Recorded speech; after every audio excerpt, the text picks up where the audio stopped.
Well, good morning, everyone, and welcome. Today is Tuesday, October 31st, 2023. This is our Administrative Matters meeting. For those who celebrate, happy Halloween. And I believe Dia de los Muertos is typically celebrated on November 1st and 2nd. A lot of interesting traditions for us to keep in mind. Uh, so my name is John Kafalis. Of course, I'm the chair pro tem. Commissioner Shattuck McNally is excused. I'm joined by my colleague, Commissioner Kristen Stevens from District 2. And of course, we have our county manager, Lorinda Volker, uh, Deidre Sullivan from the county clerk's office, and Sarah Martin from our commissioner's office. With that, would you please join us in the Pledge of Allegiance? I pledge allegiance to the flag of the United States of America and to the republic for which it stands, one nation, under God, indivisible, with liberty and justice for all. Oh, wonderful. Thank you all very much. And once again, welcome to our Tuesday morning meeting. Our first agenda item after the pledge is public comment. I don't believe we have anyone here in person who wishes to offer public comment.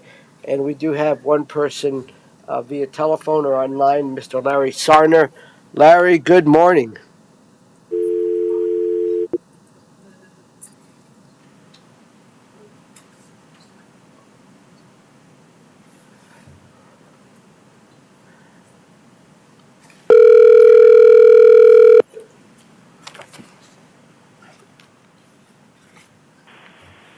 Hello. Hello, Larry. This is John Kafalis. Welcome. It is public comment time. I think you know the routine.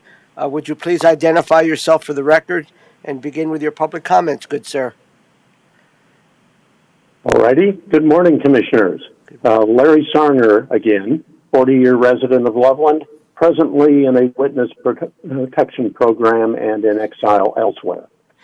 Today, I hope to conclude my weekly exchanges with Commissioner Stevens with a final explanation about the huge property tax windfall for the county and persuade you on the dais to address that windfall by cutting the county's mill levy rate and not by unconstitutionally handing out property tax credits for some amount of your choosing.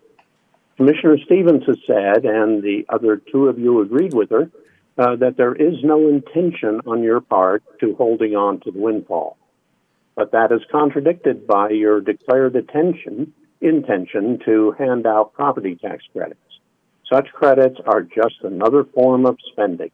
You are taking the windfall in the first place. Even if the credits are on the treasurer's tax bills, the principle is the same. The people are obligated to pay the full amount at your present mill levy rate, and you spend some of it directly on them. It may seem a wash, but the bookkeeping says otherwise. You are spending the windfall, and by your debrucing provisions, you get to keep that level of spending next year and every year thereafter. But you are not committed to the credits next year or thereafter. Eventually, the wash will disappear. I know you understand that, even if it may take another year or two for the people to realize it. A mill levy cut of 4 mills this December is, by contrast, a one and done. It puts the reassessment and the $37 million windfall into the past and permits everyone to move on in the post-Gallagher reality. And also, it makes honest commissioners of you. You really should do it that way. Good luck trying the other way. Thank you, Larry. Thank you, and appreciate your public comments and your community engagement.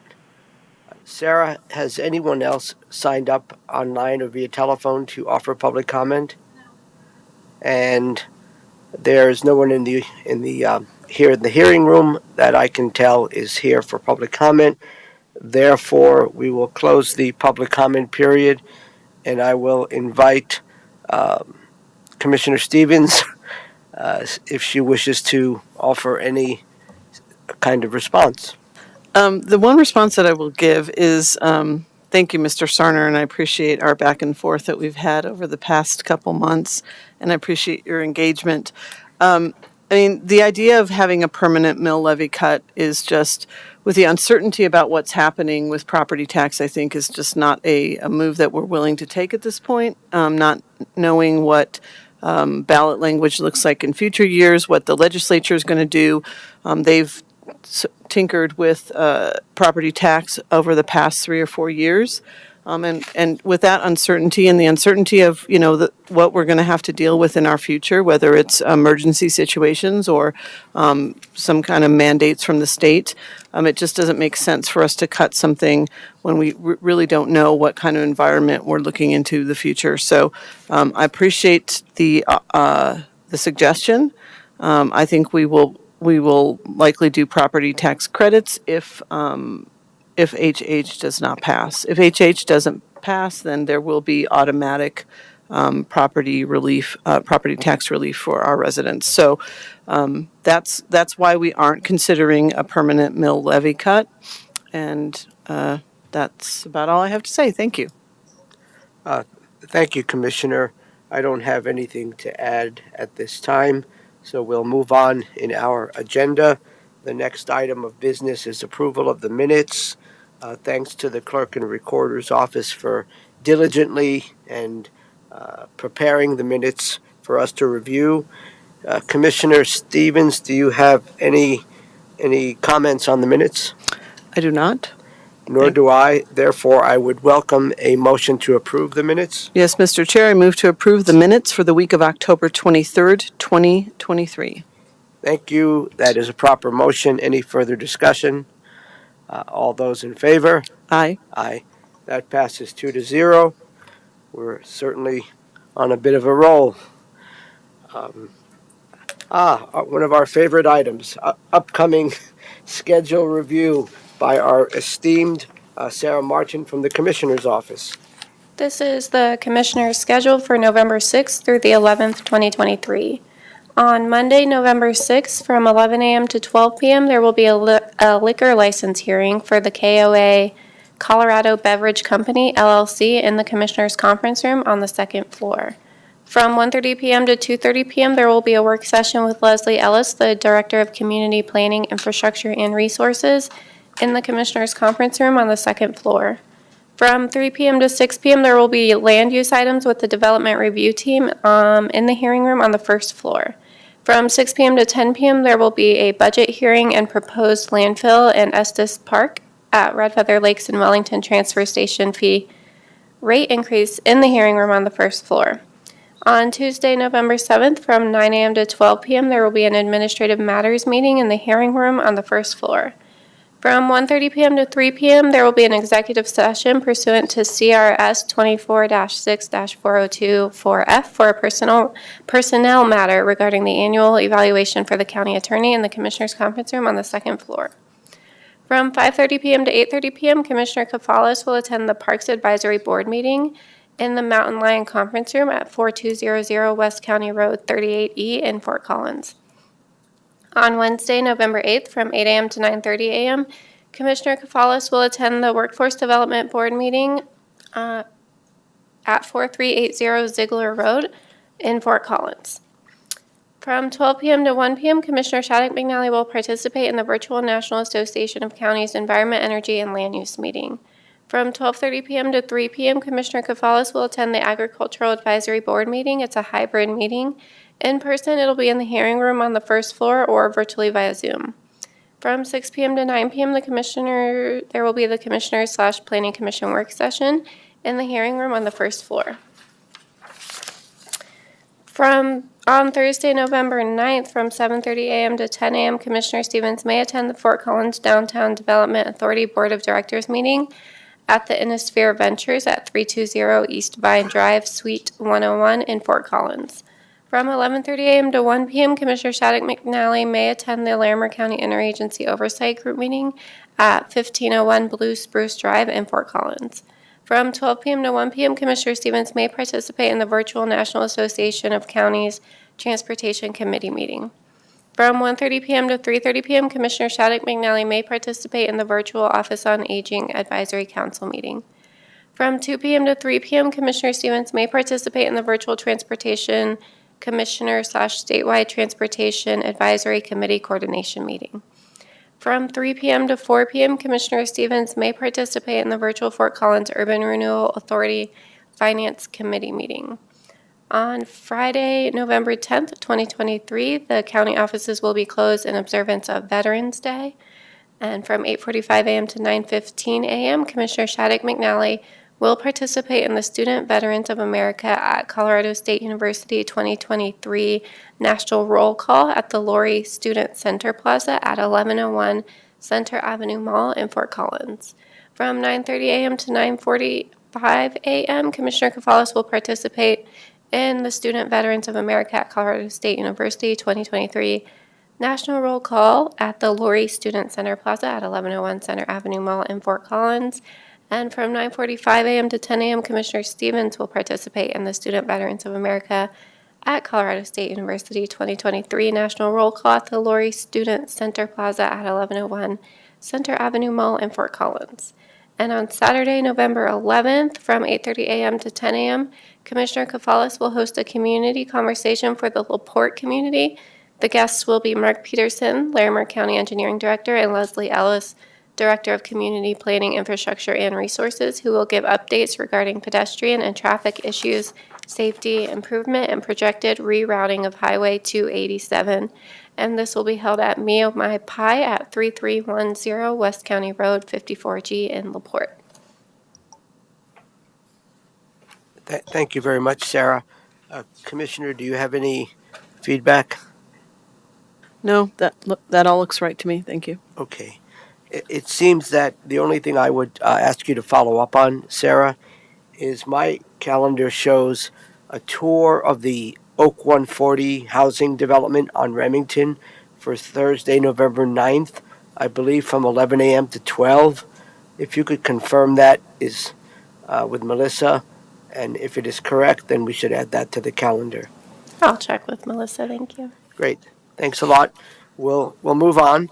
The next item is the consent agenda, and the way we typically do this is just a reminder that the consent agenda basically are items that are routine administrative matters, and we typically go through it rather quickly, and there's an opportunity to pull something off the consent agenda, but if not, we have a motion to approve the entire package of information.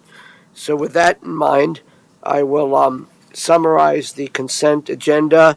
The first part of the consent agenda includes abatements.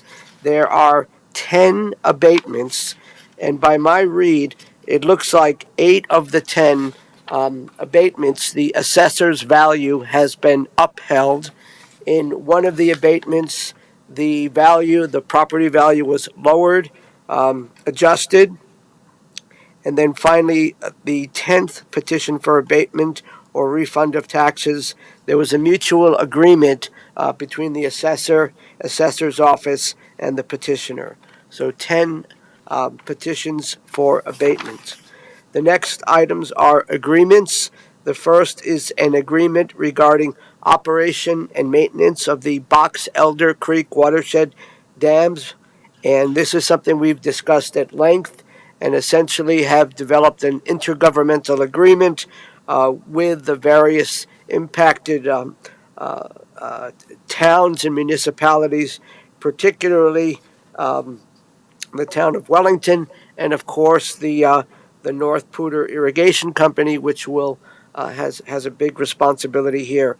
The total dollar amount is $416,325 to be paid in 5 equal annual payments of about $83,000, and this has been previously. The $150,000 contribution from the county has been previously budgeted. The next agreement is Amendment 2 to the contract between the Larimer County Department of Human Services and a company called Simpler, SIMPPLR, Inc. And the essence of this particular agreement, it's a software agreement. And because a lot of the human services folks work virtually, it is software that allows for proper and effective communication between the human services workers. The total dollar amount is approximately $238,000, and I should mention that the term is December 13th, 2023, through December 12th, 2026. We move on to appointments, and there is a recommended, excuse me, take a deep breath for a moment. A recommended reappointment to the Rodeo Board, Steve Human, and who has been a wonderful contributor over many years to our rodeo. And that is all under appointments. And it's a reappointment for Steve to be a full-term appointment to the Rodeo Board beginning January 1 of 2024 and ending December 31 of 2028. We move on to liquor licenses. Liquor license renewal for Dow House LLC up in the south of Estes Park. Second is a liquor license modification of Premise Coleman Kessler LLC, doing business as Ride-A-Cart and Cascade Mini Golf. And that is a modification that we've discussed. It is a beer and wine license, and the request is to approve the modification. And to go back to the other one, I'm neglecting to mention that the license type for the Dow House is a hotel and restaurant with optional premises. And again, approval and issuance there. So 2 liquor licenses, one is a modification, one is an approval and issuance. Finally, we have miscellaneous stipulation to arbitration order as to tax year 2023, value for John M. and Michelle L. Barrafine for account number R1624541, and that is under miscellaneous. Commissioner, are there any items that you wish to remove from the consent agenda? No, there are not. Nor do I. And before we entertain a motion to approve, again, a reminder that the details of all this, the documents are online, for folks to access if they're interested in reading about liquor license matters and other things. With that said, Commissioner, would you provide the proper motion? I would indeed, Mr. Thanks. Chair. I move to approve the consent agenda for October 31st, 2023. Great. Thank you very much. Proper motion. I don't believe there's any further discussion. All those in favor? Aye. Aye. That passes 2-0. Moving right along. Commissioners, guests, and thanks to the clerk and recorder folks keeping an eye on things. I don't believe we have any commissioners' guests, so we'll move on to our discussion item.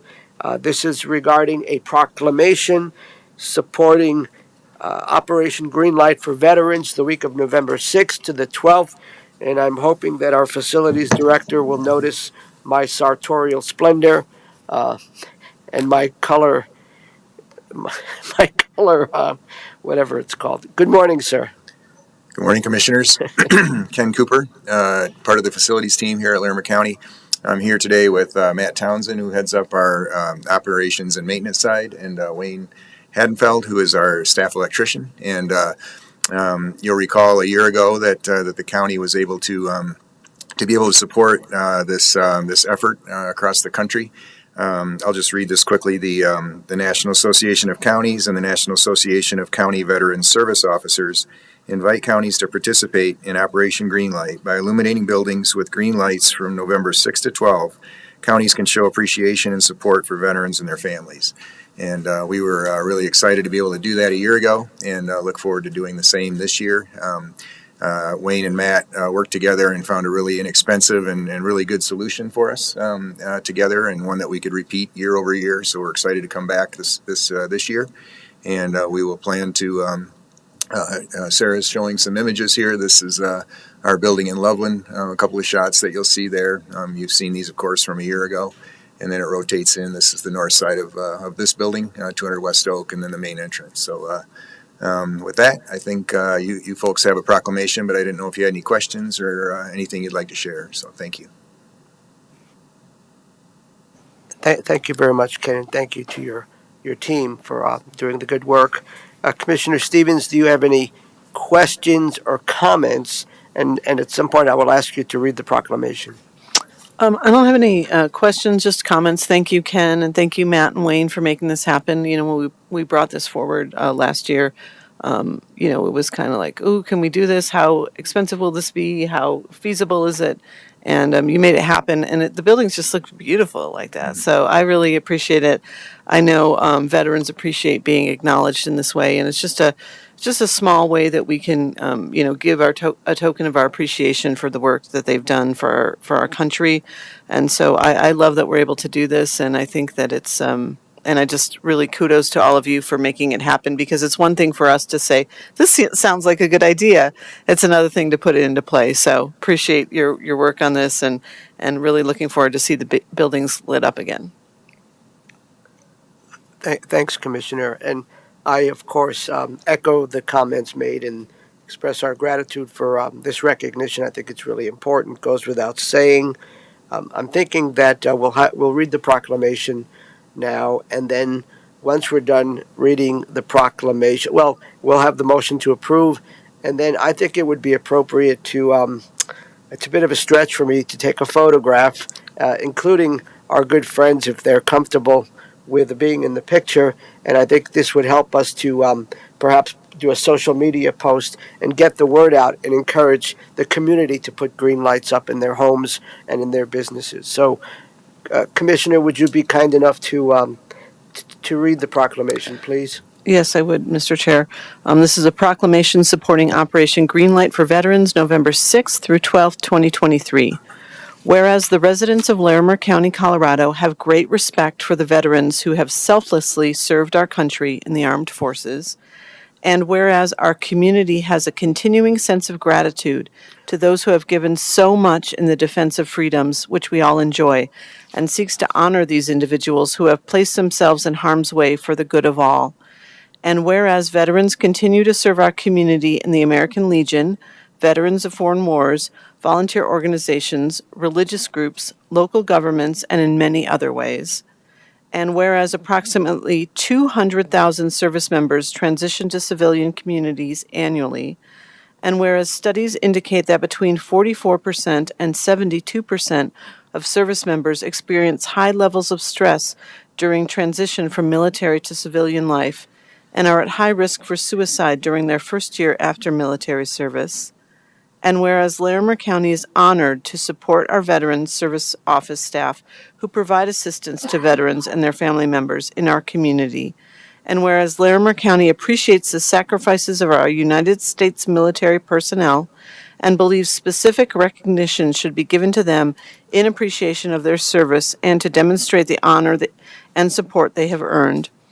And whereas Friday, November 10th, 2023 is Veterans Day, therefore, be it resolved that Larimer County will participate in Operation Greenlight for Veterans during the week of Veterans Day, November 6th through 12th, 2023, to demonstrate support and honor the service and sacrifice of our men and women in uniform transitioning from active service. Larimer County encourages residents to recognize the importance of honoring veterans by displaying a green light in their place of business or residence during this week. Wonderful. Thank you. Thanks, Commissioner. Would you present the motion?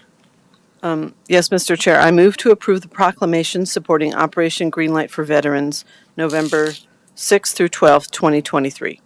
Thank you. Any further comments? Lorenda, did you want to comment on this at all?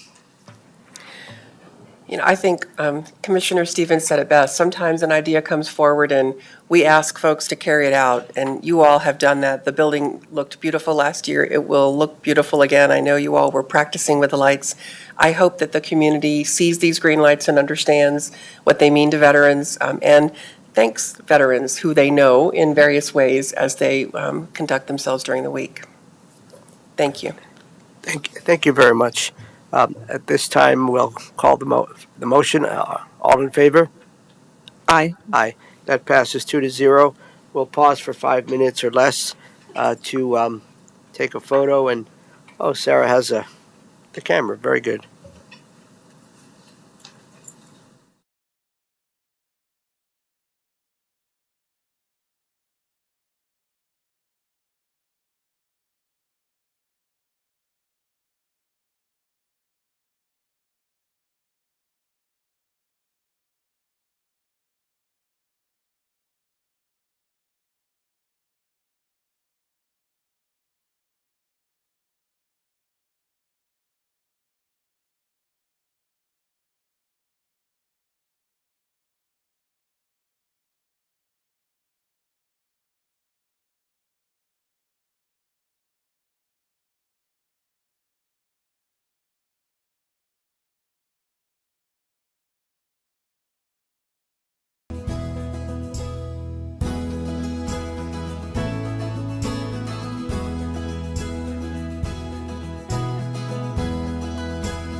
Well, we're back, and we have a couple of more things to attend to. We took a pause in order to take a picture of the proclamation acknowledging the Operation Greenlight, which is to honor and remember folks who have served in the military, our veterans, and so grateful that we can do that. So we now move on to the county manager's update.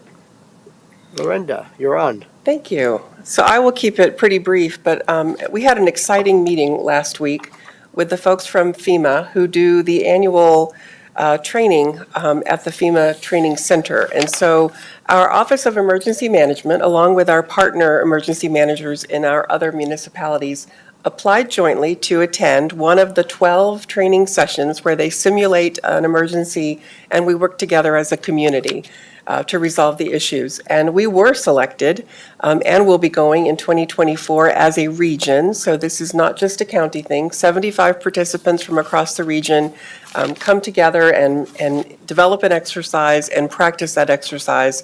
And so that's pretty exciting that the county got selected to participate, that folks from Larimer County will get to go again. I think 2014 was the last time the county was selected to go. People still remember that. fondly and with a little trepidation, since I think the exercise was a snowstorm and they had a blizzard here while everyone was away. So we're hoping that doesn't happen again. But it's quite an honor to go. It's a really big deal, and so we're looking forward to planning that exercise. And a special thank you to our Office of Emergency Management staff and Cole Parrott, our Deputy Director, for coordinating that and for taking the lead with the region. And then I guess I'll leave it to you to talk about, we had a community meeting on Saturday that was pretty well attended despite the snow, and I just want to thank the community members for coming out to learn a little more about the county's budget and a little bit about how their taxes are formulated. Thank you very much, Lorenda. Any questions or feedback, Commissioner? Okay, then we'll go to our Commissioner, what's it called? Commissioner activity reports. You're on. Thank you, Commissioner Kavalis. I'll be brief as well. Just wanted to thank Housing Catalyst for hosting a conversation at Oak 140, a discussion and a tour. Senator Bridges came to visit along with Representative Bazenecker and some members of the public who are deeply involved in the housing conversations. And so we had a great conversation about housing and land use and what some upcoming bills might look like that might help with the housing situation. So that was a really great discussion. I want to thank CSU students who we visited with at ASCSU on Monday night, but then I was able to speak at a political science class on Thursday morning, a class on state and local government, and with Rep. Bazenecker, and just really want to thank the students in our community for being so engaged. It was a morning class, and only one student was sleeping out of 150, and so I thought that was some pretty good odds. But they were engaged. They had a lot of questions about local government. Obviously, they're concerned about affordable housing, as that affects them too. So, just really a robust conversations around housing and the work that we do, and was happy to share that. And then, as Lorenda mentioned, we had a budget meeting on Saturday morning. And people weren't falling asleep there either. No, we would thank the community members who came out on a very snowy morning to discuss the budget and how Prop HH and other propositions or ballot measures might affect our county budget. So I think that was a really good conversation. And again, people had really good questions. So a lot of great engagement last week. And thanks to everyone in the community who was part of that. Thank you. Thank you, Commissioner. I'll share a couple of things that I think are relevant. First of all, it's good when we can participate in some of these events together, like the Budget Matters community meeting and the ASCSU roundtable that involved a lot of elected folks and others, staff. So I think that was very good. It was good to be at the gathering of people to acknowledge the October 7th terrorist attack against innocent folks in Israel. Beyond that, I'll mention that, on Wednesday morning, October 20, what is that, 20? I attended the North Fort Collins Business Association meeting, and an ongoing theme there is the issues related to homelessness and how it's impacting, businesses and mobile home park residents in North College Avenue area. They did have members of the Fort Collins Police Services HOPE team, and there's a group of about 4 or 5 police officers that are very focused on doing their best to address these issues.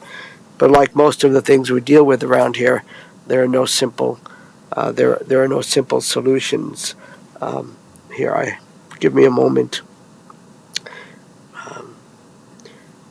I'll just mention that on Thursday morning, 2 of us, Commissioner Shattuck McNally and I, Lori Cadrich and Leslie, we carpooled and we drove up to take a really interesting tour. DU has their mountain campus where the old Girl Scout camp used to be, and they've been in operation now since 2022, and they basically provide a really interesting place for students and faculty, alumni, others to be up in the mountains. And it's a very beautiful campus, and they've done some really good work in terms of renovating where people stay, the cafeteria, and we did various. We drove around in those little ATVs, those Polaris things, and so that was really interesting. And then all of those folks headed back down, and I stayed. We had our Red Feather Lakes community conversation, and our two guests. One was Josh Roberts with the Office of Emergency Management, and he talked about the work that he does in terms of wildfire mitigation and coordination, and also in particular spoke about the Department of Local Affairs grant that the county received. I believe it's a $150,000 grant from the state, equal match from the county, but essentially this will allow us to do further analysis of woody biomass and how we can address getting some of that wood out of the forest and using it for energy purposes or perhaps other purposes. So that was the Red Feather Lakes Community Conversation. And then we had our Red Feather Lakes Planning Advisory Committee meeting, PAC meeting, and we had various discussions there. And then the way I got back down here was I hitchhiked. No, I'm just kidding. One of the staff people, we had worked it out that they would give me a ride back. So I'm glad we could carpool. I'm glad I was able to participate. And then I guess the last thing I'll mention is, and I think it's in line with what we just did with regard to the proclamation, I did attend on Friday morning for about an hour, 45 minutes to an hour. There was a veterans stand down event at First Presbyterian Church, and it's done annually. I think it's been done at the First Pres Church on College Avenue there for a while. Anyhow, it's providers. Our Veterans Service Office was there, the VA, and a bunch of other folks, and so that was very good. And there were definitely, for veterans who are experiencing homelessness or perhaps at risk of homelessness. And one of the things I learned there that I will share, I didn't know there was something from the Rocky Mountain Human Services Homes for All Veterans program. And they work out of Greeley and Weld County and Larimer, and they basically provide a variety of services to supportive services to help promote housing stability and end chronic homelessness of the veterans, people who have served, who often are dealing with a lot of issues that can contribute to homelessness. So I think I've talked too much, but I'll stop there, and I appreciate folks listening. Well, we don't have any legal matters, and therefore at 9:38 a.m. we are adjourned.